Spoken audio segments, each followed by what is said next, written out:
Good morning. It's good to see you. Hope you're having a good day. Hope you had a good weekend. I want to talk about Moses this morning.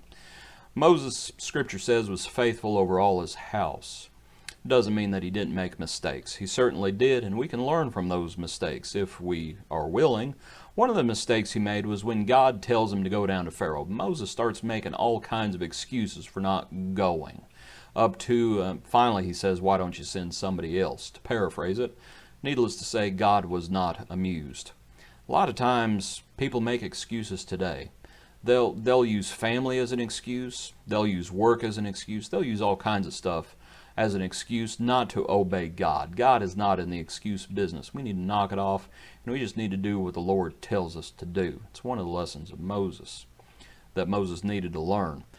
Another mistake he made, though, was when he spoke rashly with his lips. Israel, they had been murmuring and complaining like they did a lot of time, and Moses lost his temper.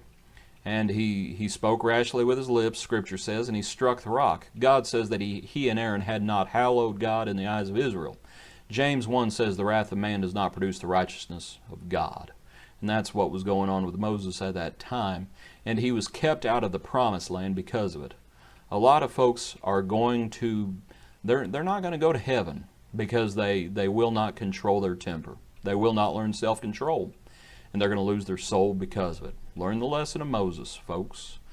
A third mistake that Moses made was, in my own notes, I put it this way: he had not done right by his children at first.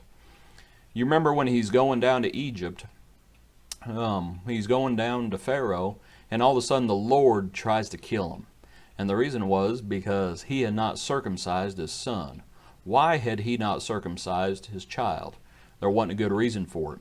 One of the commentators made this observation. I thought it was pretty good, thought it was worth sharing with you. This is Henry. He says, this was probably the effect of his being unequally yoked with a Midianite who was too indulgent of her child while Moses was too indulgent of her. I'd say that's a pretty good observation. We'll say this. A lot of moms and dads, they're not raising their children in the training and admonition of the Lord. And that's just all there is. That's just all there is to it. They are not teaching their children like they need to, and they wonder why the church is having so much trouble.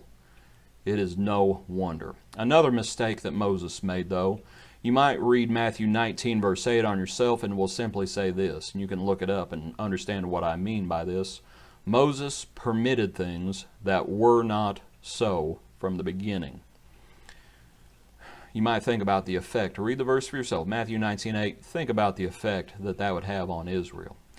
But while Moses made a few mistakes, I want to close out today with a shining moment in Moses' life, a defining moment. This is Hebrews chapter 11 at verse 24. By faith Moses, when he became of age, refused to be called the son of Pharaoh's daughter, choosing rather to suffer affliction with the people of God than to enjoy the passing pleasures of sin. We need more men and women.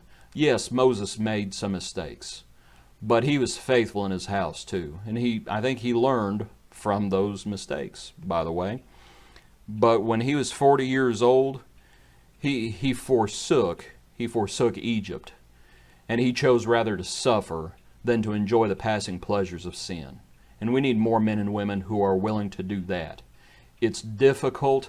It's not as much fun sometimes, but it's what it takes if you're going to be a child of God. Hope you enjoyed this study today.